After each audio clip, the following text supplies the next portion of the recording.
ser llenos del Espíritu, cantar con un corazón, con gozo, estar agradecido, es lo que está refiriéndonos el texto.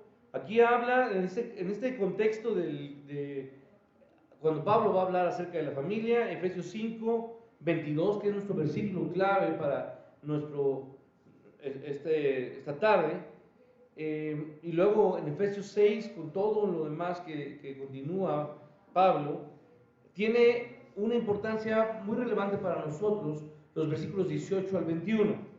Y en el versículo 18 está marcando esta primera necesidad o requisito fundamental en la vida de un creyente: ser llenos ¿de quién? Del Espíritu. Esto no es otra cosa sino ser controlados. De manera, de una analogía, usted recuerda que Pablo está hablando de no embriagarse con vino, sino más bien ser llenos. Pero ¿qué pasa con el alcohol o con cualquier droga? ¿Qué es lo que hace? Controla a la persona, ¿sí o no?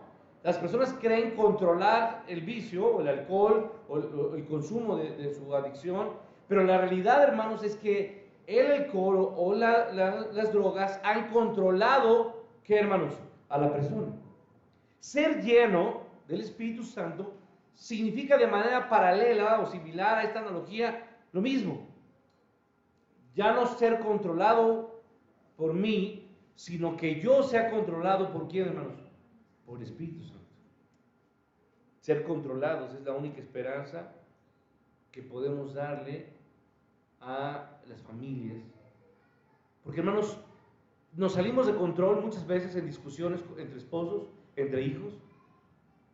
De repente salimos, decimos cosas que nunca debimos haber dicho, nos ofendemos, gritamos, nos exasperamos, y luego no solamente eso, sino que golpeamos paredes, puertas, azotamos y lastimamos y herimos a las personas que amamos, en este caso a nuestra esposa o a nuestros hijos, con nuestros actos. ¿Qué se necesita, hermanos? Ser controlado por ¿quién, hermanos? Por Espíritu. ¿Y qué es lo que tiene que orar una mujer cuando su esposo ha caído en un asunto de enojo? Porque a veces cuando una persona está enojada, es difícil, ¿qué, hermanos? Frenarlo. ¿Sí o no, hermano? ¿Somos violentos por naturaleza o no lo somos? Lo somos. Y una persona, por más tranquila que usted vea, hermana o hermano, que parezca inofensiva, cuando esta persona, como decimos en nuestro léxico, se le va llenando la bolsa de piedritos, llega a un momento donde él simplemente, ¿qué hace, hermanos? Explota. Y entonces, hermanos, el control lo pierde y dice o hace cosas de las que quizá pueda luego, ¿qué, hermanos? Lamentarse. Arrepentirse y lamentarse. ¿Cuántas personas día a día llenas de enojo, de ira o de cólera, que no son controladas, o más bien que son controladas por su enojo, se dejan llevar y hacen cosas fatales? Padres que han lastimado físicamente y fuertemente ¿a quiénes, hermanos? A sus hijos, o no solamente a sus hijos, ¿a quiénes? A su esposa. Y echan a perder cosas impresionantes, ¿no? En nuestro país quizá es un asunto que no está tan restringido o tan cuidado, pero bueno, cada vez hay más instrumentos o elementos que por desgracia muchas veces se corrompen y se ocupa a veces en contra de, como una amenaza para los hombres. Pero bueno, yo tengo el caso, y le digo porque usted sabe que a mí me gusta el béisbol, de hace 3 semanas, ya se cumple casi un mes, donde un joven que estaba jugando en ligas mayores, Julio Urias, con una carrera profesional impresionante, hermanos, impresionante, que llevaba, simplemente golpeó a su esposa y ahora fue dado de baja de las ligas mayores. Quizá nunca vuelva a jugar en ligas mayores, si no es que termina preso, si logra salir. Deje lo que hizo con su esposa, lo que hizo a toda una vida, y simplemente por un descontrol. ¿Sí? Usted y yo como esposo y como esposa o como hijos, muchas veces nos salimos de qué, hermanos? De control. Y entonces la primera instrucción como contexto para llegar a este propósito que Dios está hablando acerca de la familia es: necesitamos estar controlados. ¿De quién? ¿Por quién? Por el Espíritu de Dios, por el Espíritu Santo, ¿no? Y Nehemías habla acerca de esto porque Dios puede convertir muchas cosas que a veces suceden, porque muchas veces llegan personas a los pies de Cristo cuando ya están casados. ¿Sí me explicó? Y su matrimonio está totalmente, ¿qué, hermanos? Hecho añicos, destruido. Es más, viven juntos, pero están totalmente separados. O simplemente viven como personas en un apartamento donde no se hablan, porque no se toleran, no pueden estar en un mismo cuarto juntos y no se pueden ver. No hay plática, no hay diálogo, la relación está totalmente quebrada, perdón. Y esto es muy doloroso, y quizá algunas personas llegan a decir: yo ya no tengo ninguna opción, porque parece que mi vida familiar o matrimonial está totalmente perdida, deshecha. Pero hay una hermosa promesa, hermanos, de las que yo platiqué hace un mes. Por favor, vayan a Nehemías, y quiero que usted subraye esto en su Biblia y le quede muy presente, porque es un texto que a mí en lo particular me encanta. Nehemías capítulo 13. Yo creo que usted tiene que ver la palabra de Dios como promesas vívidas y claras para todos nosotros. Por favor, ¿qué dice Nehemías 13? Quiero que lo leamos juntos. Dice el versículo 2 del capítulo 13: por cuanto no salieron a recibir a los hijos de Israel con pan y agua, sino que dieron a Balaam para que los maldijera, porque había buscado a Balaam para que él los maldijera. Pero ¿qué dice el texto? Mas nuestro Dios, ¿qué hizo, hermanos? Volvió la maldición ¿en qué, hermanos? En bendición. Quizá muchas personas llegan a pensar que su vida, su matrimonio, su familia ya es algo totalmente irreparable, que fue lo peor que se pudo haber pasado. Pero dice la Escritura que Dios convirtió en bendición lo que esto iba a ser una maldición. Dios volvió la maldición ¿en qué, hermanos? En bendición. Entonces, hermano, la tarea constante de un esposo para con su esposa, que quizás su esposa puede ser que sea el esposo o la esposa, que salgan de control, o que ambos salgan de qué, hermanos? De control. ¿Qué tiene que orar? ¿Qué tiene que hacer uno por el otro, hermanos? Orar para que sean llenos de quién? Del Espíritu. Para que dejen de lastimarse, ofenderse, gritarse. Hermanos, Dios puede rescatar, restaurar nuestras familias. No solamente hay relaciones rotas de matrimonios, sino relaciones rotas entre padres y qué, hermanos, e hijos. ¿Cómo se sentiría usted si su hijo deja de hablarle, de buscarle? Y los hijos, como todos seres humanos, hermanos, los padres cuando tienen hijos, ¿con qué chantajean la esposa con el esposo? ¿Con quiénes? Con los hijos. Y se los quitan para que no los puedan, ¿qué, hermanos? Ver. Apenas un compañero me platicaba que llevaba 6 años sin que su esposa le dejara ver a su hija. Y apenas hace unos meses pudo verla, y no tiene ni idea de cómo, cuando yo lo vi el lunes, la alegría que él sentía. Podía hablar con ella, es lo único que podía hacer, pero no sabes cuántas ganas tenía de abrazarla. ¿Y todo por qué, hermanos? Por el chantaje que hay entre esposos, ¿no? Porque saben y se lastiman de esa manera. Porque para herir y lastimar somos buenos o no, hermanos. Sabemos lastimar, sabemos herir con nuestras palabras, con nuestras actitudes, sabemos lastimar. Qué lamentable es, pero sucede. Hermanos, habla de ser llenos y luego de ser agradecidos. Dice el verso 19, hablando entre vosotros salmos, himnos y cánticos espirituales, cantando y alabando al Señor en nuestros corazones. Y esto indica un corazón contento, un corazón gozoso, un corazón que se regocija en el Espíritu de Dios. Entonces, en donde una persona está llena del Espíritu y donde usted tiene un corazón lleno de gozo, entonces, escuche bien, aquí me detengo. Donde hay llenura del Espíritu y donde hay agradecimiento y alegría y gozo en alabar a Dios, en esto, hermanos, hay esperanza de mejorar una relación que está, ¿qué, hermanos? Quebrada, rota. Y luego dice el versículo 20, dando siempre, ¿qué, hermanos? Gracias a Dios por todo en el nombre de nuestro Señor Jesucristo, al Padre.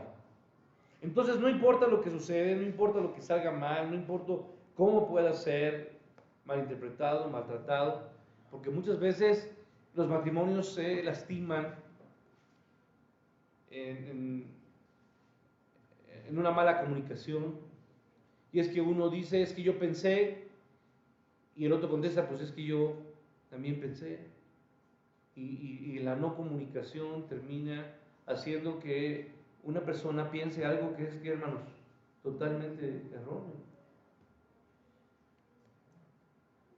Entonces, su corazón se llena muchas veces de rencor, de pensamientos no sanos, y esto obviamente no trae nada bueno.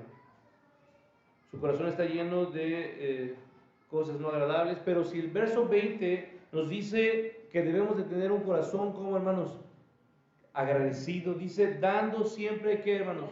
Gracias a Dios. ¿Por qué, hermanos? Por lo poco que nos da, ¿no? ¿Qué dice? Por todo. Por todo. Por todo lo que se tiene.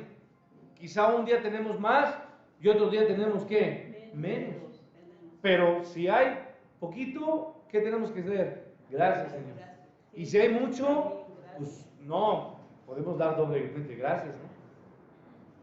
A veces pensamos que tenemos que orar. A ver, ¿por qué oramos antes de comer, hermanos? Porque estamos dando gracias por los alimentos. No. ¿Por qué oramos antes de comer? Para que Dios purifique los alimentos. Porque no sabemos si la señora Juanita de las quesadillas luego no se lava las manitas. ¿Sí me explico? O hay un animalito o hay un virus, porque hay virus por todos lados, pero Dios es el que nos, ¿qué? Nos guarda. Y por eso decimos, Señor, bendice este alimento y que sea de bendición ¿a qué? A mi cuerpo. ¿Sí? Entonces oramos, sí, dándonos gracias, pero también bendecimos los alimentos para que Dios los purifique. ¿Sí?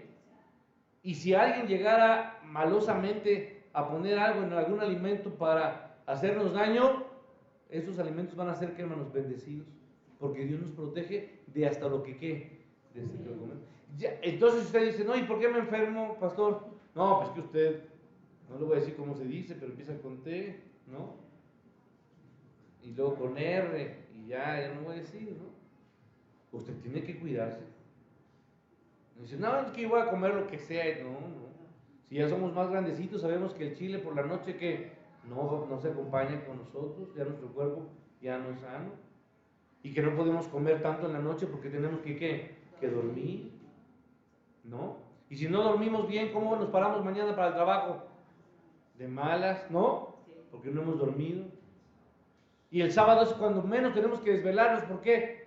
Porque tenemos que venir a la iglesia. Eso, y si no, luego aquí en los sermones nos estamos aquí durmiendo todos, ¿no? Pero bueno, a ver, hermanos, lo que quiero yo decir es, tenemos que tener un corazón agradecido. Porque Dios finalmente, inclusive a través de las pruebas, sabemos que Dios manda pruebas, ¿para qué, hermanos? para perfeccionarnos. Las pruebas son instrumentos de Dios para nuestro bien. Porque todas las cosas nos ayudan a bien. Ser llenos, cantar con alegría, con gozo y estar agradecidos. Esto es parte del contexto. Pero ahora vamos al versículo 21, por favor, verso 21. ¿Qué dice el texto? Someteos, ¿qué, hermanos? El uno al otro en el temor de Cristo, ¿no? El temor de Dios. Entonces, esto, hermanos, refiere a tener una actitud de sumisión mutua en la cual usted considera a los demás mejor que a quién, hermanos, que a usted. Después de estas realidades generales que hemos visto, ahora sí vamos a pasar al 22, por favor, que es nuestro texto, que no me importa. Lo leemos juntos todos, Efesios 5:22. ¿Qué dice el texto?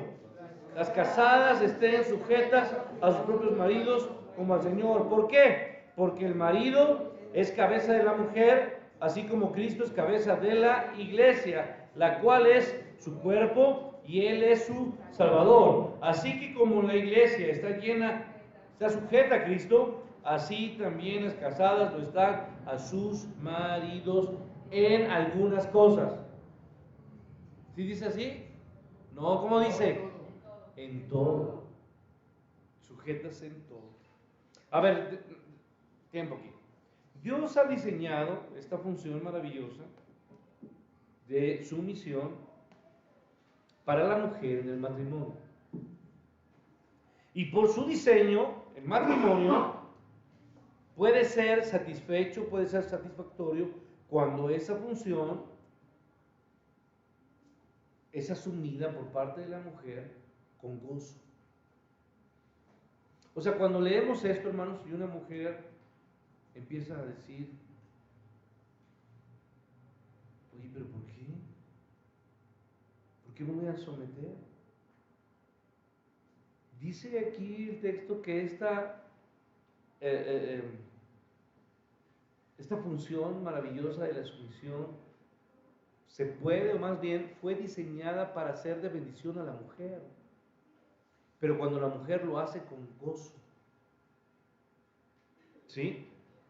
Lo hace pensando que ha sido diseñada por quién, hermanos, por Dios, para beneficio de quién, de ella, de su esposo y de qué, hermanos, de la familia. Si usted, hermano, hace un análisis, nuestra sociedad lleva más de 50 años con ideologías que han golpeado esta postura o este propósito bíblico. Desde los años, ¿qué les gusta, hermanos? Finales de los 50 o principios de los 60, donde los movimientos de mujeres, el famoso, lo que se convirtió en el feminismo, ¿sí? Que ahora ya ha rebasado muchos límites, donde la mujer se hace, ¿qué, hermanos? O se siente independiente, ¿sí? Esto ha roto la figura y la postura bíblica de la estructura que Dios ha diseñado para la familia. Entonces, Dios diseñó esta función como algo de bendición para la mujer, pero cuando se hace con gozo. Ahora voy al verso 25 y ahora se refiere a los maridos. ¿Qué dicen los maridos? Maridos, amad a vuestras mujeres, así como Cristo amó a la iglesia y se entregó a sí mismo por ella. ¿Para qué, hermanos? Para santificarla. ¿Sí me va siguiendo?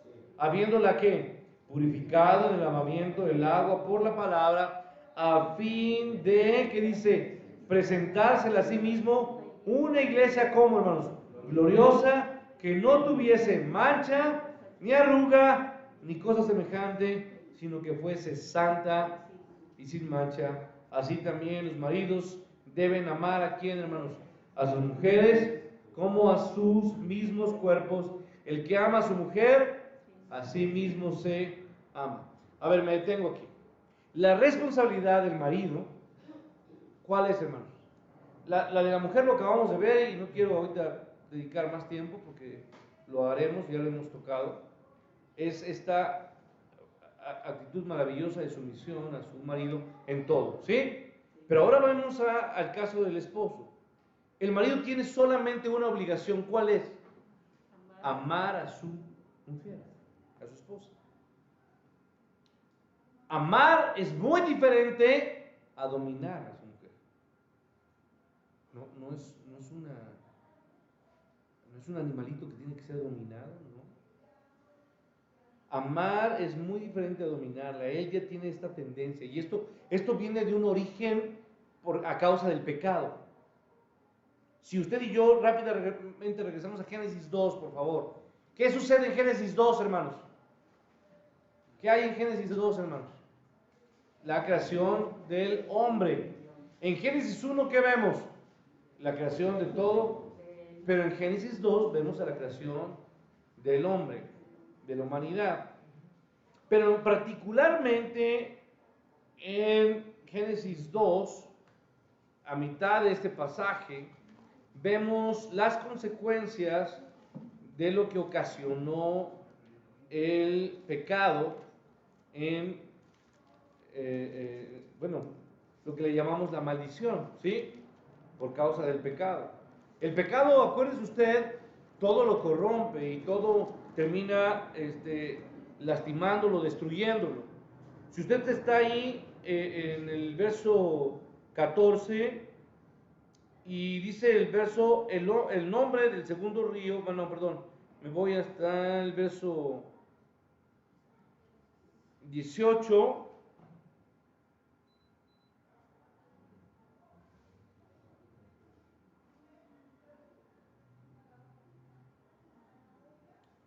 Sí, perdón, el capítulo 3, por favor. Le puse 2, pero era 3. Por eso no. Sí, es el 3, no es el 2, hermanos. Dice el verso 13. Entonces Jehová, Dios dijo a la mujer, ¿qué le dijo? ¿Qué es lo que has hecho? Y dijo la mujer, la serpiente, ¿qué? Me engañó y comí. Y Jehová Dios dijo a la serpiente, por cuanto esto hiciste, maldita serás. Y ahí comienza, hermanos, ahí comienza. Comienza la maldición por causa de qué, hermanos? Del pecado. La primera en ser dañada o afectada, ¿qué fue? La serpiente. Entendemos que la serpiente no se arrastraba, sino que caminaba erguida. ¿Sí? Porque aquí dice que maldita serás entre todas las bestias y entre todos los animales del campo. Sobre tu pecho andarás y polvo comerás todos los días de tu vida. Y comienza ahí el efecto, dice, pondré enemistad entre ti y quién, hermanos, y la mujer, y entre tu simiente y la simiente suya, esta te herirá en la cabeza y tú le herirás en el talón. A la mujer dijo, aquí ponga atención, vienen las consecuencias para la mujer.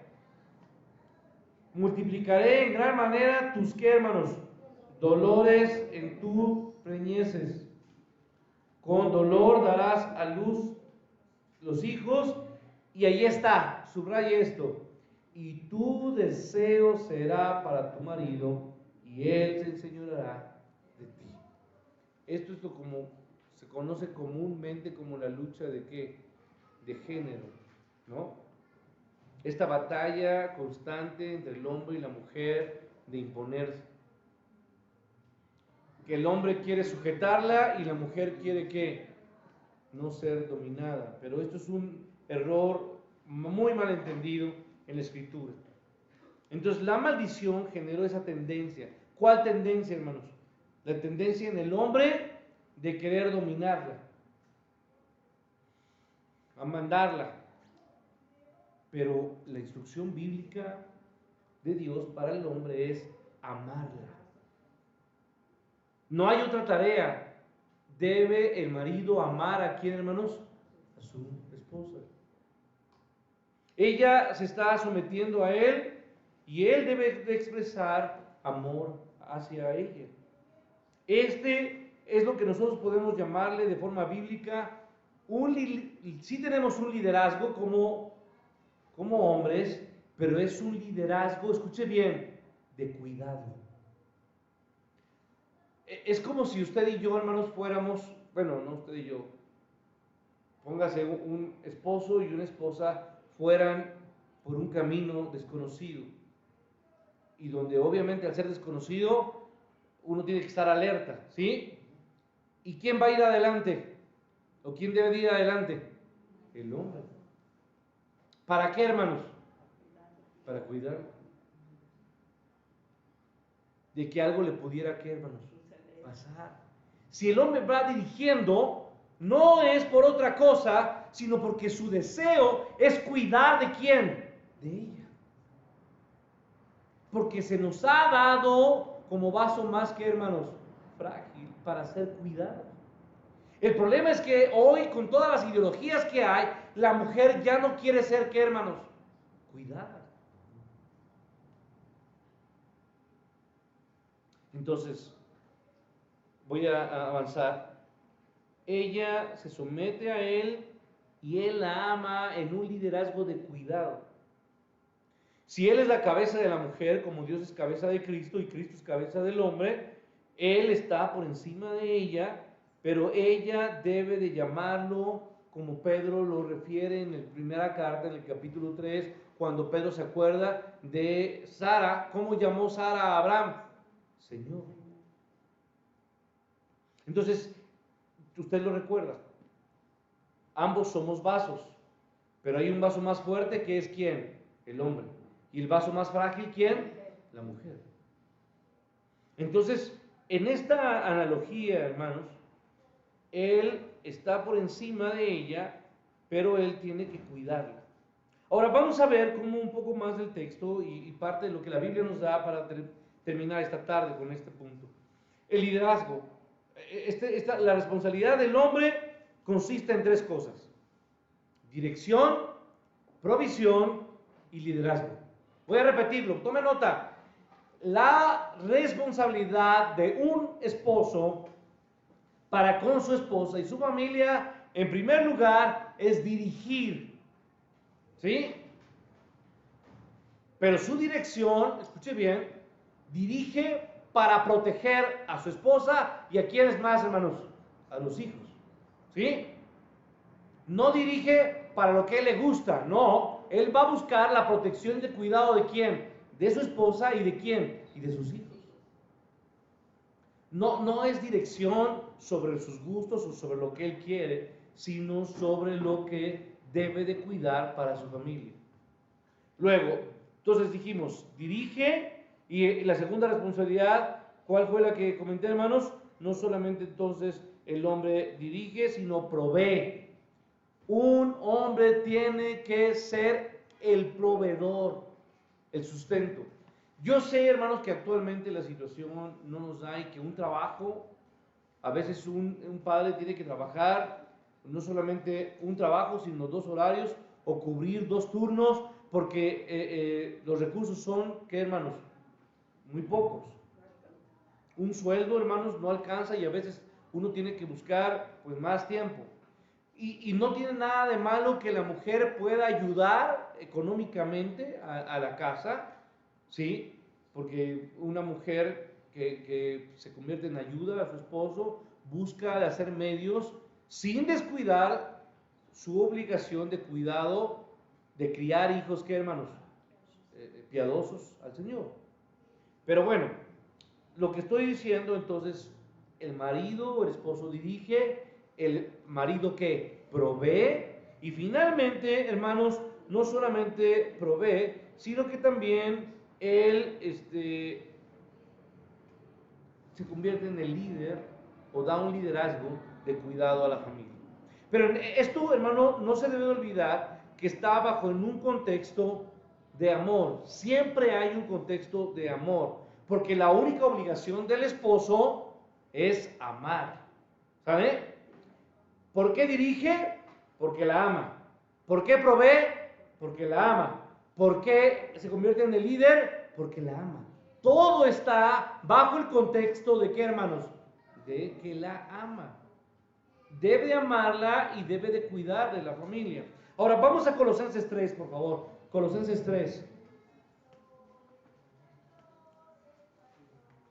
Pablo aquí retoma parte de lo que dice en Efesios, pero mete algo adicional que no está o no lo vemos en la carta a los Efesios.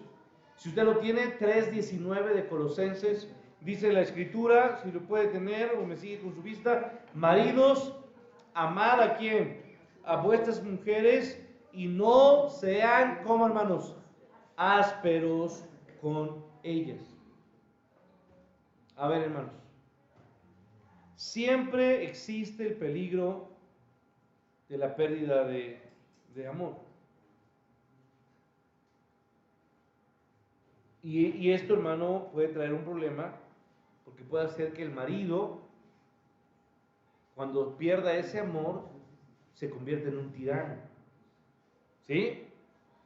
Un tirano, hermanos, a ver, si lo vemos en esta forma, un rey o un líder de una nación tiene que velar por el cuidado de quién, hermanos, de su pueblo, porque ama a su nación. ¿Me explico? De una manera similar a lo que estamos hablando. Pero un tirano no le importa el pueblo, sino solamente usa al pueblo. Es la diferencia entre un rey o un líder que es cuidadoso de su pueblo y un tirano que solamente ocupa o usa a su nación para intereses, ¿qué, hermanos? Propios. Exactamente. Eso es la diferencia clara en un tirano. Quiero referir a esto entonces: a maridos, amad a vuestras mujeres y no sean ásperos con ellas. Cuando el amor no es el contexto de esa relación, cuando el esposo no ama, este esposo deja de convertirse en un esposo cuidador y se convierte en un tirano, que simplemente decide a diestra y siniestra, sin importarle su esposa y qué, hermanos, sus hijos. Y empieza entonces a destruir no solamente su matrimonio, sino empieza a destruir, ¿qué, hermanos? La familia. Un tirano es aquel que ha dejado de amar o se ha salido del contexto del amor del que vemos aquí. Es la guía del amor y es la guía del efecto, o más bien del afecto, lo que puede perdurar o cuidar del matrimonio. Vamos a terminar y vamos a hablar de este mismo amor. Vamos al verso 25 de Efesios para terminar, por favor. Efesios 5:25. Vamos a hablar de este amor para concluir. 5:25, dice el texto: maridos, ¿qué dice? Amad a vuestras mujeres. ¿Cómo? Y aquí viene el cómo. Así como Cristo, que amó a la iglesia y se entregó a sí mismo por ella. Esto obviamente es bastante claro. Es el amor del sacrificio personal. No es un amor de dominio, un dominio de sojuzgar, de amenazar, de chantajear, de humillar. No es un dominio de esto, sino que un esposo debe de amar a su esposa, así como Cristo amó a la iglesia y se entregó a sí mismo por ella. Y esa es la clase de amor que necesitamos. El mismo tipo de amor que Cristo le demostró y le extendió a su amada iglesia. En Hechos 20, hermanos, dice, no tengo tiempo para leerlos todos, pero solamente voy a hacer la referencia. En Hechos 20 nos dice que Cristo compró a la iglesia. ¿Con qué compró, hermanos, la iglesia? Por precio. ¿Y cuál fue el precio? Su sangre. Su sangre. Y en Romanos 5:8 lo describe derramando su amor en su muerte por pecadores indignos. Y en Romanos 8 nos dice que es un amor inmutable, inmortal, que Él nos ama con un amor del cual nunca podremos, y por eso Pablo dice en Romanos 8, ¿quién nos podrá separar de qué, hermanos? Del amor de Dios. Y Juan Crisóstomo, hermanos, un gran predicador, dijo: oye, la medida del amor, si es necesario que entregues tu vida por ella, o seas cortado en pedazos 1000 veces, o soportar lo que sea, no te rehúses. Cristo trajo a su iglesia a sus pies por su gran cuidado, no por amenazas ni nada por el estilo. Así también condúcete a ti mismo para con tu esposa. ¿Cómo fue que Cristo nos ganó, hermanos? ¿Con amenazas? ¿Con chantajes? ¿Cómo nos ganó, hermanos? Con amor. Porque Él mismo pagó el precio de nuestra, ¿qué, hermanos? De nuestra muerte. Él nos ganó con su amor. Y por eso la Biblia nos dice ahí en Oseas, con lazos de ¿qué, hermanos? De amor nos atrajo. Hermanos, con frecuencia veo a quienes tienen buenas intenciones y pueden decir, la amo demasiado, y a lo que podrían responder, ¿la amas tanto como Cristo amó a la iglesia?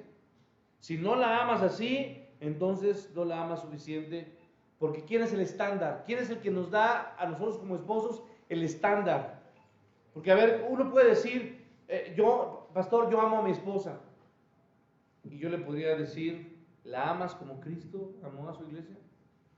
Y la realidad, hermanos, es que estamos pero muy lejos de ese amor tan grande que Cristo tuvo por su iglesia. Yo termino con esto, hermanos. Este compromiso con una esposa, del que estoy hablando hoy, con lo que yo quiero terminar, este amor, escuche, amor no es un sentimiento, amor es un compromiso. Y este compromiso, hermanos, hablar de un compromiso de esta magnitud del que estoy hablando, ¿por qué unas personas se casan por amor, hermanos? No.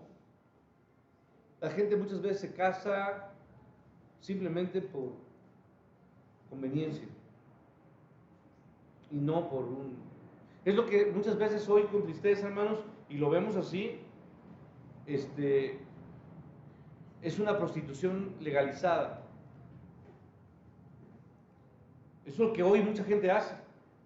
Yo te firmo, te casas conmigo, tú me das tu cuerpo, ¿sí? Y yo te sostengo económicamente. ¿Lo hay o no lo hay eso, hermanos, hoy? ¿Es prostitución o no es prostitución? Es prostitución. Así de sencillo. Yo te compro, te casas conmigo, tú me atiendes sexualmente. Eso es una prostitución aquí y en cualquier lugar. Hombres muy grandes que se casan con chicas que, hermanos, muy jóvenes. Y el detalle es que están de acuerdo a ambas partes, ¿no?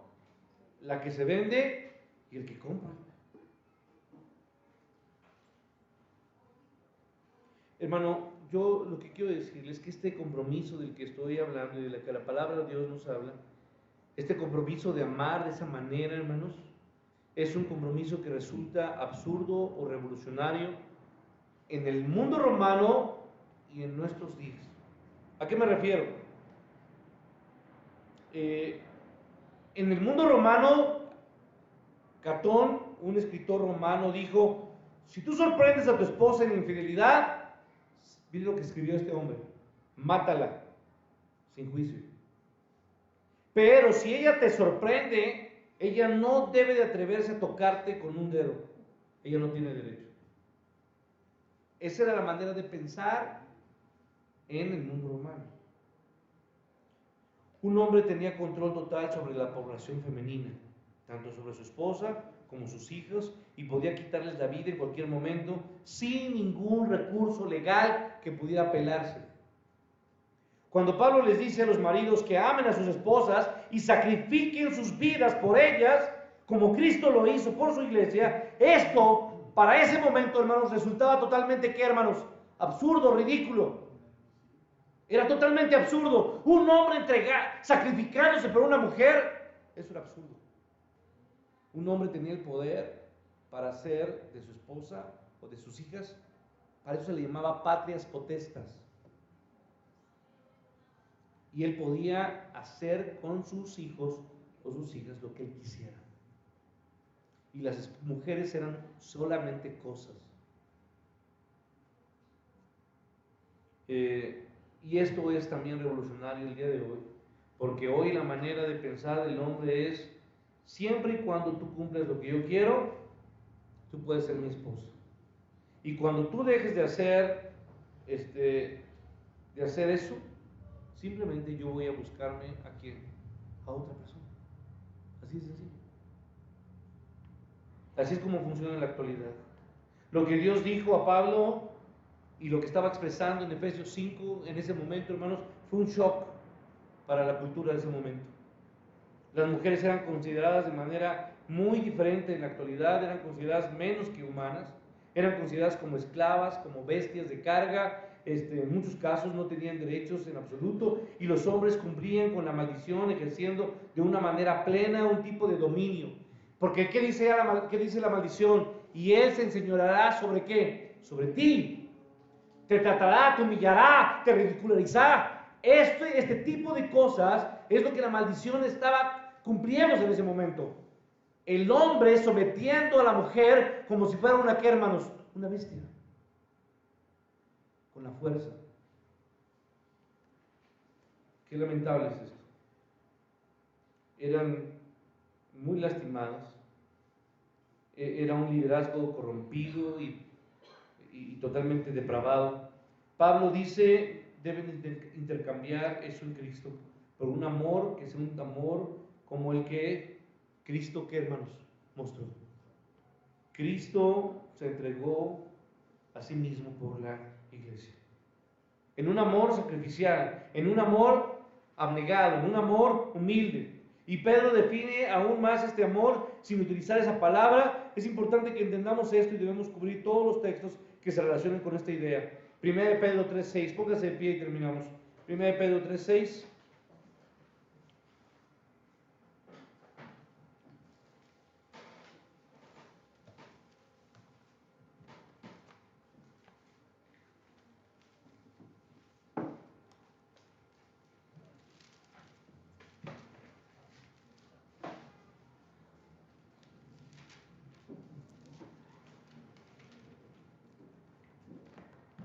Tiene ahí su Biblia, que sigue, dice la Escritura, porque, verso 5, porque así también se ataviaban en otro tiempo aquellas santas mujeres que esperaban en Dios estando sometidas a sus maridos. Ellas estaban sometidas a sus maridos. ¿Como quién? Como Sara obedecía a Abraham, llamándole como Señor, de la cual vosotras habéis venido a ser hijas, si hacéis que y bien, sin temer ninguna amenaza. A ver, ¿por qué se sometía Sara a Abraham? ¿Porque la amenazaba? No. Sara lo hacía con gusto y con alegría y le llamaba Señor. No por amenazas, no porque Abraham la tuviera amenazada o violentada. No, hermanos. Sara encontró dicha y alegría en ser una mujer, siendo una mujer como, hermanos, sometida a su esposo. Y Abraham no se mofaba en esta humillación porque él amaba. Él amaba a Sara. Termino con el verso 7, lo leemos juntos. Dice, vosotros maridos, igualmente que convivid con ellas, ¿con qué?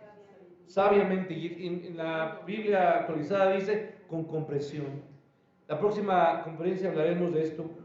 Vivir con ellas sabiamente, con comprensión, tratando a la mujer como a vaso, que, hermanos, más frágil, y dándoles honor también como a coherederas de la gracia de la vida, para que vuestras oraciones no sean, que, hermanos, estorbadas. Hermano, si usted está lastimando a su esposa, ¿sus oraciones van a ser oídas por Dios, hermano? No. Porque usted está quebrando la obligación que Dios le ha dado. ¿Nos queda claro, hombres? La obligación de un esposo es, que, hermanos, amar a su esposa, convivir sabiamente considerándolas. Y tomaremos detalle de eso en la próxima ocasión. Señor, gracias te doy por tu palabra.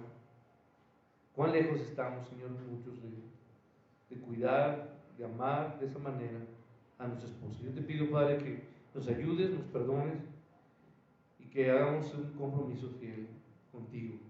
Ayúdanos, Señor Padre, a corregir. Quita de nuestra boca, de nuestro pensamiento, quita todas las actitudes orgullosas, soberbias, Padre, que tenemos como hombres. Y ayúdanos a amar a nuestra esposa, a tener y a ejercer un liderazgo de cuidado para ella y para nuestra familia. Perdónanos, pues, Señor. Ayúdanos como maridos. Te lo suplico en el nombre de Jesús.